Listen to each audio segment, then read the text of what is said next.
Ako si Sara Duterte. Tatakbo bilang Pangulo ng Pilipinas. Syukran.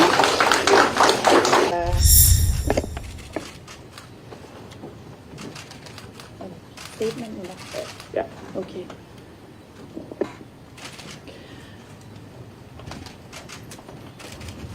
Assalamualaikum warahmatullahi wabarakatuh. Madayaw, maayong adlaw kaninyong tanan. Magandang araw sa inyo lahat. Proverbs 19 verse 21 states, "Many are the plans in a person's heart, but it is the Lord's purpose that prevails." It took me 47 years to understand that my life was never meant to be only mine. Unlike others, I may not have been born just to chase happiness. For a long time, I questioned the weight of responsibility to my family, to my country, to everyone who called on me. Today, I have peacefully accepted that my life is unlike any other. Sa unang mga buwan ng aming mga termino, nakita ko na ang kawalan ng katapatan ni Bongbong Marcos Jr. sa mga pangakong binitawan noong kampanya. Pati na sa kanyang sinumpaang tungkulin para sa bayan. Dahil hindi ko kinaya na maging bahagi ng 2025 national budget na tadtad ng katiwalian,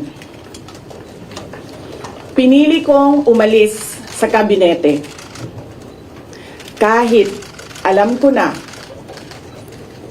mula pa noong 2023 na ang magiging kapalit ay ang aking impeachment. Mga kababayan, humihingi ako ng paumanhin. Patawad kung tinulungan ko mahalal si BBM bilang Pangulo ng ating bansa.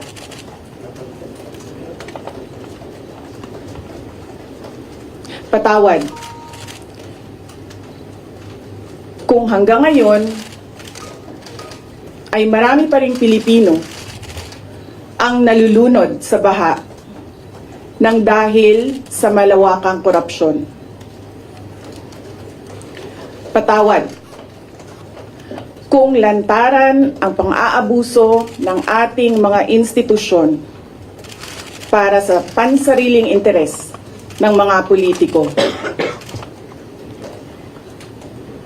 Patawad kung patuloy ang pagtaas ng presyo ng mga pangunahing bilihin habang nananatiling kapos ang kita ng bawat pamilya. Patawad kung wala man lang tayong tunay na seguridad sa pagkain.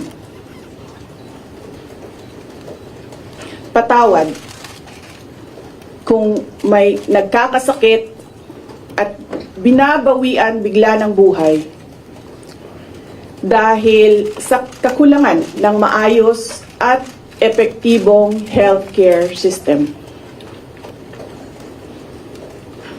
Hindi ako kailanman natakot sa pagsira nila sa pangalan ko. Ngunit, May takot ako para sa ating mga anak. May takot ako para sa susunod na henerasyon.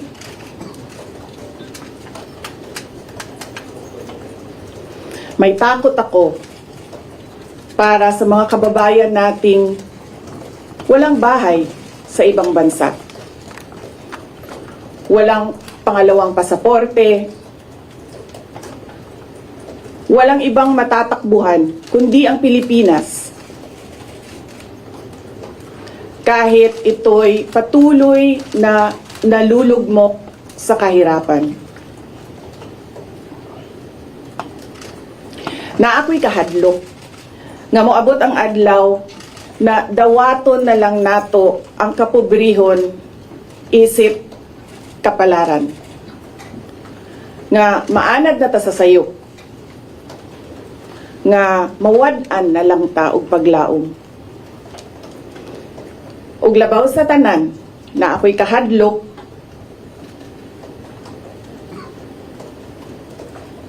nga moabot ang adlaw nga wala na tay Pilipinas nga ikahatag sa atong mga anak. I cannot kneel before each and every Filipino to beg for forgiveness. Instead,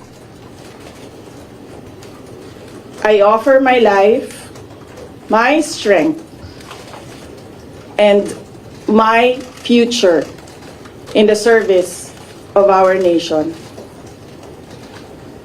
Mga kababayan, ibalik natin ang tapang at malasakit para sa Diyos, sa bayan, at para sa bawat pamilyang Pilipino.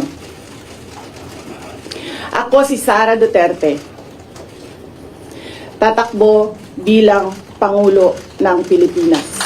Syukran. Any questions? First question. Next time na ang question. Oh. Thank you. Good morning. Iniwan ko kay JC yung kabuuan ng speech.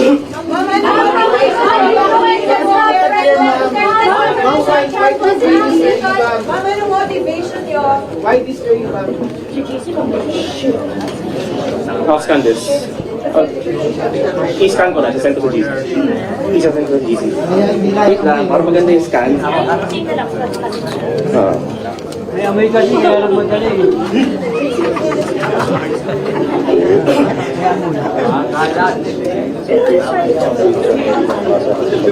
Okay. May isang page dito na hindi nabasa.